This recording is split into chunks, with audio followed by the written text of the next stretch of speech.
It's beautiful. I wouldn't mind living up in that house. Well, they certainly didn't mention how cold it would be in Warsaw in January, that's for sure. Well, the attraction is always the script. It's got to start with that, you know. I mean, plus, obviously, I knew of Kasia's reputation, I knew of her as a filmmaker, but it's the script and the story, and I found the story very compelling because you're taking this woman and you're taking her absolutely out of her comfort zone. You're taking her away from everything she knows, and normally she'd be all right with that.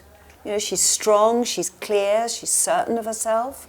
But you take her out of that and you put her in this very dangerous, frightening situation where she doesn't speak the language, she doesn't have her luggage, her passport.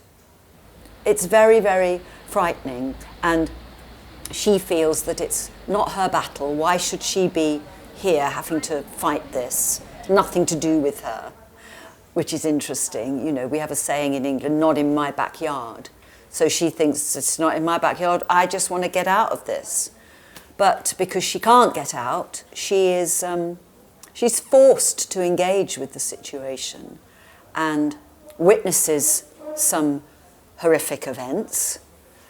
And slowly, something in her starts to soften or shift, so that she kind of realizes that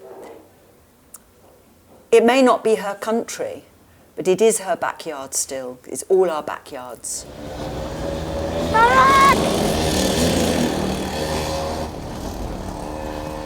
I remembered what happened in '81, and I thought, I do like dramas that are about real events. But within that real event, you put a fictitious character. So then you can really hone in on what the human condition feels like in those circumstances. That's pretty cool, isn't it? The character doesn't really understand the plot, you know, the thriller, Cold War thriller plot that unfolds around her. That's what I mean. It's an anti-thriller in a way that we understand as an audience almost only what Joanne experiences, and we see what she experiences. That's why it was so amazing that Lesley said yes to the film.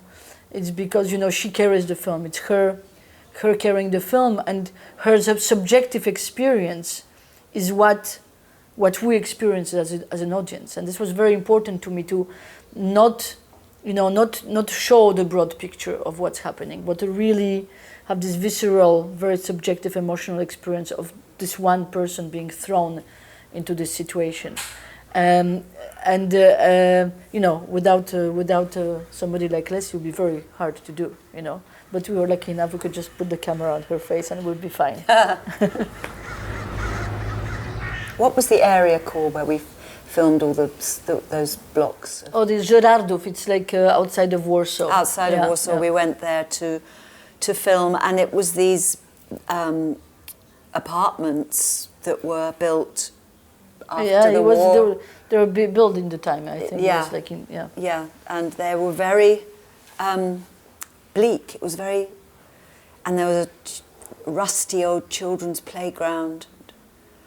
And I thought, when we got there, I thought, I'm sure nobody lives here, because it was very soulless.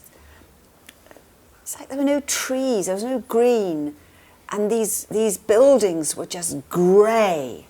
I mean, when you watch it, I'm sure you'll think it's got some grading on it to make it look, but it was just grey concrete blocks with small windows, but people were living there, and that surprised me.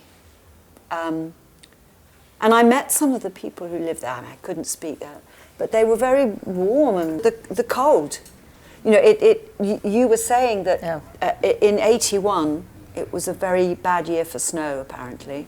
It was very cold. I mean, the winters were colder in general, you know, global warming. Well, and England too. I mean, I remember snow as a little girl up to here, and we just don't get that in England anymore. Yeah. And so there wasn't enough snow, was there? So we had did our best. We had to create some more snow, but it was cold like I have not known before. And of course, Joan doesn't go there imagining that she's going to be running around in the middle of nowhere. She's not got the right clothing, and also she hasn't got her luggage. So she's got what she travelled.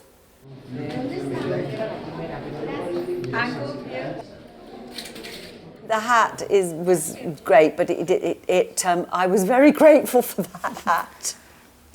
It was like the only warm thing I was wearing. So yeah, I loved it. I've got it actually, that hat. Yeah, you did. You did keep Well, it. we had two. Yes, So I you kept do. one. Did you know that, or do you want the I had money no for it idea. today? Yes, I mean, give me 20 euros. I'll give it to the producers.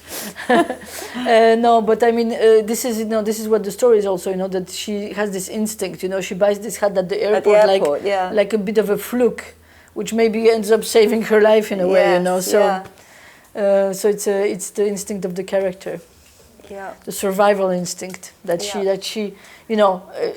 shows that she has, definitely throughout the story. She manages, and she learns this new reality, and then she even towards the end, I want to give any spoilers, but she then is able to control what is happening around her. She gets easier with controlling her reality as she learns it.